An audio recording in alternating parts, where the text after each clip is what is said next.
There's been lots of discussion of Xbox and Steam and being able to access your Steam games on the next Xbox, but will PlayStation block their games? We will go over all the things being said about that. Indiana Jones and the Great Circle gets its PlayStation 5 release date. More information about Hollow Knight Silksong.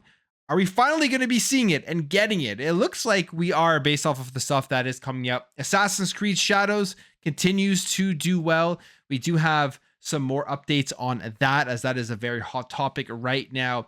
Plus, we have some more things to go over with Nintendo and a new publication with Jeff Keighley and Christopher Dring, as well as a couple of other things. So we will get into it. If you do enjoy daily gaming news and content, hit the subscribe, share the video, like the video, and let's jump into it.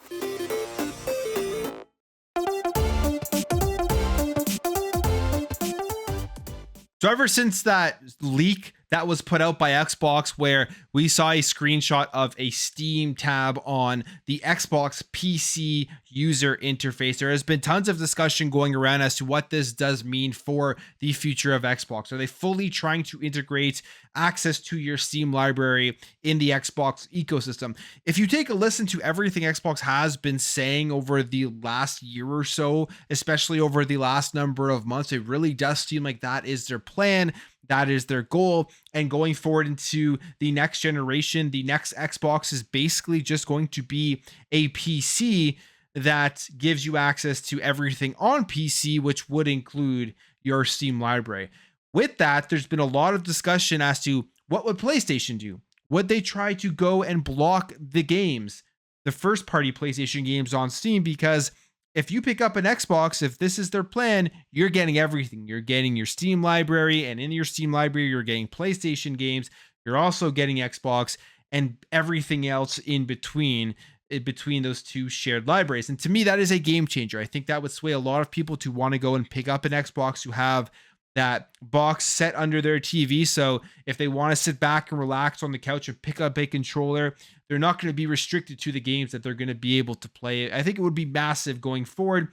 And as a consumer, I would just absolutely love to see that. But there is that question as to whether Sony would block PlayStation games, and could they even block the games if it's basically just going to be a PC. We have this here, and this was taking place on Twitter. Lots of interesting stuff that has come out of this. And I actually have my questions and everything around this as well, because I personally don't believe that they can even block the PlayStation games unless they were going to be taking their games off of Steam itself, because I don't know how they would be able to differentiate between somebody loading it up on a console that runs Windows and has Steam versus somebody actually loading it up on a PC. To me, it just not sure how that all would work. But Jez Corden certainly thinks that they will be able to block this thing. This was a debate that was happening between Jez, Tom Warren, Colt weighed in, Paris Lily weighed in. So it was pretty interesting stuff here. Jez says here, for those saying PlayStation can't block their games on Steam arbitrarily from an Xbox PC, they absolutely 100% can. GeForce Now found this out the hard way, not dooming, just saying it's a real possibility, and it'd be silly to claim otherwise. Tom Warren says GeForce Now was about how games were distributed without consulting publishers. That wasn't anything to do with Valve, and I doubt the Steam publishing agreement even allows you to block specific Windows devices. Colt says here, PlayStation wouldn't be blocking Steam, they would be blocking Xbox API to PlayStation games on Steam. Tom Warren replies, and I agree with Tom Warren in this conversation here. He says, there is no Xbox API to PlayStation games on Steam, so there's nothing to block. If Microsoft goes ahead and lists Steam games in the Xbox app on Windows, that will require Steam to be installed on a Windows machine. Sony would need to block Steam on Windows. And that is the point I agree with here. I'm not sure how this would all work. I'm not claiming that I'm 100% correct on this, because maybe Jez has information that isn't out there. Maybe he has insider information. Maybe there's some policy things within Steam that he understands that others don't understand. But to me, if the next Xbox is just a PC, then the only way that PlayStation would be able to block their games from being on an Xbox would be to not put their games on Steam, or to block PC, which obviously would never happen. So I'm very interested in how they would be able to do this. Jez seems very certain that they can do this. So maybe he just knows something that other people here don't know. And then finally, Paris does weigh in and says, in my opinion, it's doubtful PlayStation blocks their games via Steam. And to be honest, even if they can, is it worth the effort? I think a lot depends on how Xbox would integrate Steam into their UI versus allowing a desktop mode that launches a third-party digital store. And that's another point I do agree with as well. Is it worth their time? Is it worth their resources? And the reason I ask that is because we are in an era where all these statistics are showing that the first party games are not the things that are pushing and selling the consoles. It is the third party games. It is being locked to your digital library on the platform that you spend tons of money on over the last number of generations. And going from generation to generation is completely different than it was back in the day. Back in the day, it was like starting over. It was a new beginning for gamers. They got to choose where they wanted to play their games this generation. But now it's basically just an extension, because if you've locked in your digital library to Xbox or to PlayStation, you spent thousands of dollars on there, you have your achievements or your trophies, you have your friends list, and just all of your gaming bio and DNA is with one platform for the last 2, maybe 3 generations. It is going to be very hard to stray away from that. And PlayStation knows this. They know they have a decent amount of people locked into their platform, whether gamers get to play the PlayStation games on Xbox or not. The other thing here is I've been saying on this channel that PlayStation will be releasing their games day one onto PC. I'm becoming less confident with that statement as we go forward here if Steam does land on Xbox, because I think one of the differentiating factors PlayStation will still want to hold for their brand would be play the first party PlayStation games day one on PS5, get it on Steam like 6 months later. And then if you're on Xbox, you'll get it on Steam and then play it on your Xbox. We'll see what happens here. I'm not sure even if this will even come true. Will there even be Steam on the next Xbox? I do believe there will be, just based off of everything that has been said publicly from Jason Ronald and Phil Spencer and everything. It does seem likely. And if that does happen, I don't believe PlayStation will be able to block their games. I think Xbox gamers are going to be able to get every single game from all of the games available on Steam, and it just really opens up the platform, and I think is going to be very enticing for a lot of people. But this is an interesting discussion. It will continue, and we will see more people weighing in on what they believe will be the case. Now, when it comes to first-party games on other platforms, one of those games going over to PlayStation is Indiana Jones and the Great Circle. It does arrive on the PlayStation 5 in April. Yesterday, we talked about how the announcement was going to be today, and here it is. We have all of the information for PlayStation 5 and Indiana Jones. It is coming to the PS5 on April 17th. Now, what is funny about this is that this game's out. We all know you can go play it on Xbox. You can go get Game Pass. You can go get it on PC, but they're still doing the early access thing. I don't know how a game is in early access when it's already been out for months, but it says here Bethesda is selling the standard and premium versions of Indiana Jones and the Great Circle on PS5, and the premium version provides 2 days of early access starting April 15th. Pre-orders begin today ahead of the debut on PS5 next month. I think this game is going to do okay. I don't think it will do as well as the live service games like the Sea of Thieves or how good Forza Horizon 5 is going to do. It'll do decent though, because it does have that Indiana Jones IP notoriety. On the other side, I think there will actually be lots of people on PS5 who don't wait until the 17th and just go ahead and get that premium early access edition of the game and do play it on April 15th, just because of that marketing of early access, even though the game has been out for a long time. So Xbox is cashing in on putting their games on PlayStation, and they're going to continue to do that. There will be a lot more games coming over to PlayStation and to the Nintendo Switch. And I think on April 2nd, when we get the Nintendo Switch 2 Direct, I think we'll see a lot of third-party games announced for it, and I think a lot of those will be Xbox. In fact, in this article here where they're talking about the Indiana Jones on PlayStation 5 release, Tom Warren also mentions here that 2025 will include a lot more titles appearing on both PS5 and the Nintendo Switch 2. We got Forza Horizon 5 going on April 29th, Age of Empires 2 Definitive Edition, and Age of Mythology Retold released on PS5 earlier in the month. Doom the Dark Ages is also arriving on Xbox and PS5 on May 15th. But I suspect here on either April 2nd or, funnily enough, here, it could be this week where we may see more of these Xbox games being announced for the Nintendo Switch and potentially the Nintendo Switch 2, because the Nintendo Switch 2 is actually going to be potentially having two directs, one this week and then one next week. We have Nate the Hate here who put this out, and he says, to stop the constant questions, yes, I've heard there is a Nintendo presentation this week. I believe it is on or around Thursday and will be a direct, but I'm not 100% certain on the format of the present. So there could be April 2nd, there could be one on Thursday. Nintendo is gearing up here for a massive 2025 or going into the rest of this year with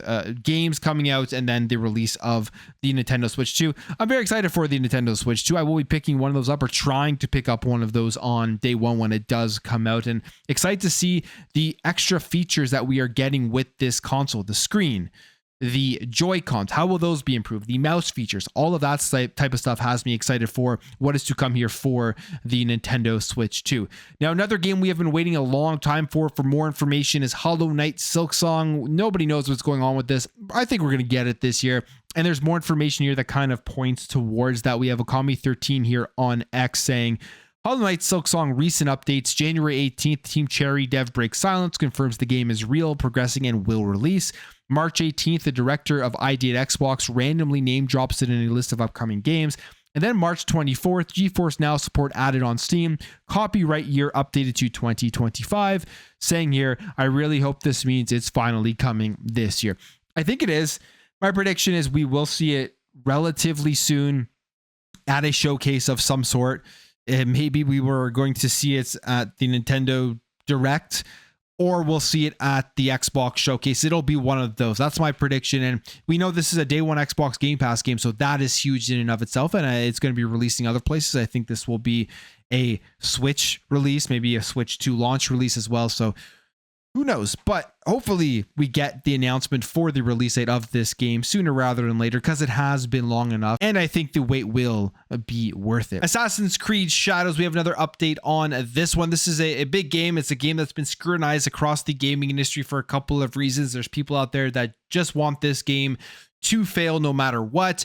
And then there is the whole stuff going on with Ubisoft, and how big of an effect will this game have on Ubisoft? Will it save Ubisoft, or will they still have to go through selling or some sort of restructure no matter what happens with this game? I think there will be something that does happen with Ubisoft no matter how good this game does do, whether that means they still have to sell off to Tencent or sell IPs or just restructure the company in some way. Not too sure, but Assassin's Creed Shadows is doing its part at least to help Ubisoft out in some way, because the game is doing well based off of the numbers that we have seen. And we have another update here on just how well it is actually doing. This is the second biggest launch to date for the game. The only game so far that has been ahead of it was Assassin's Creed Valhalla. Now, that game sold very well. I really enjoyed it, but it also released during the pandemic. So you kind of had that help where people were stuck inside their homes and didn't have anything to do. So Assassin's Creed Shadow, by all accounts, is doing very well. They say this is according to insider gaming sources who have provided data for the last three mainline Assassin's Creed titles. And the information was tweeted public on Tom Warren's account here. In fact, this is exactly what he does say. He says, had to remove the original Valhalla Shadows tweet because I was sourcing the Valhalla wiki, which was inaccurate. Behind the scenes data via Ubisoft sources.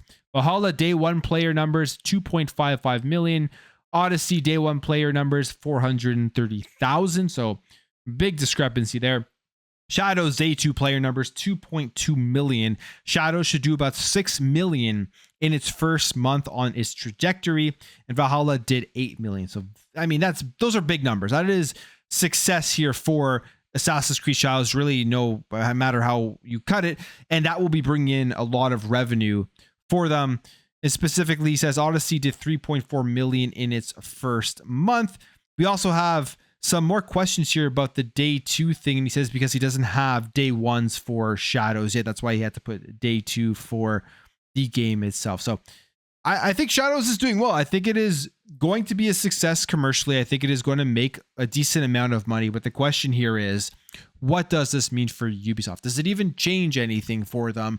Does that at least prolong how long they have until they have to make a move, or does that allow them to stave off having to sell the game itself? So we will see. And I'm enjoying the game. I think it deserves the success, not just because it's a win in some sort of made up war online or anything, but because the game is good. It's very well detailed. It's fun to play. The story so far has been fun. So all of that stuff is great to see.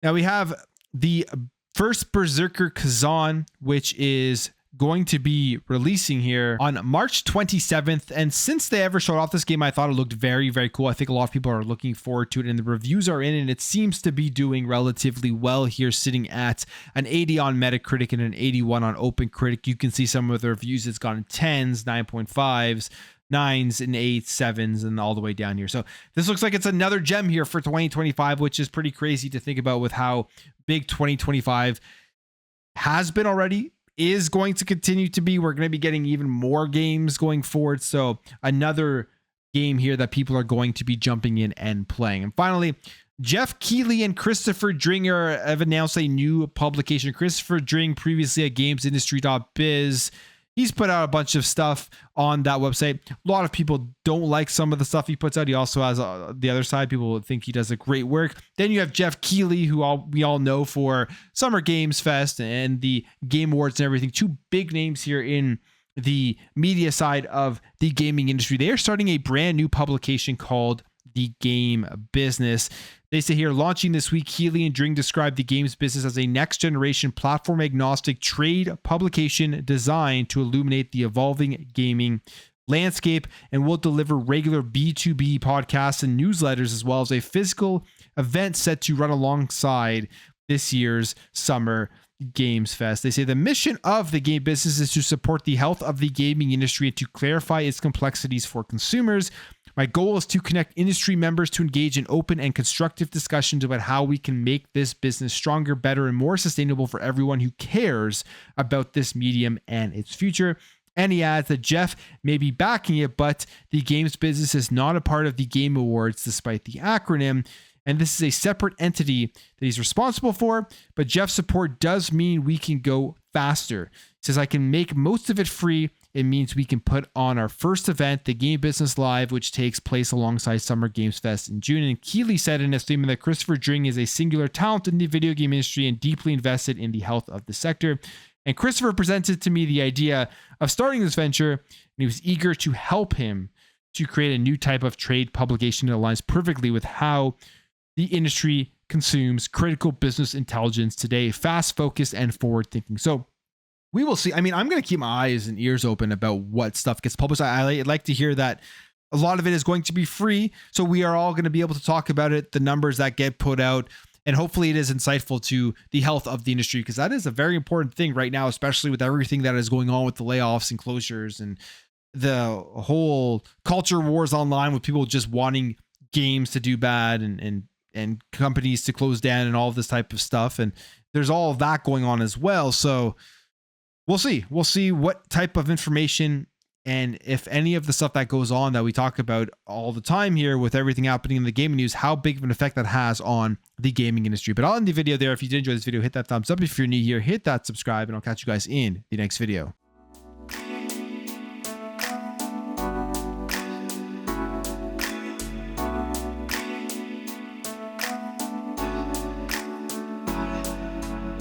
We'll be right back.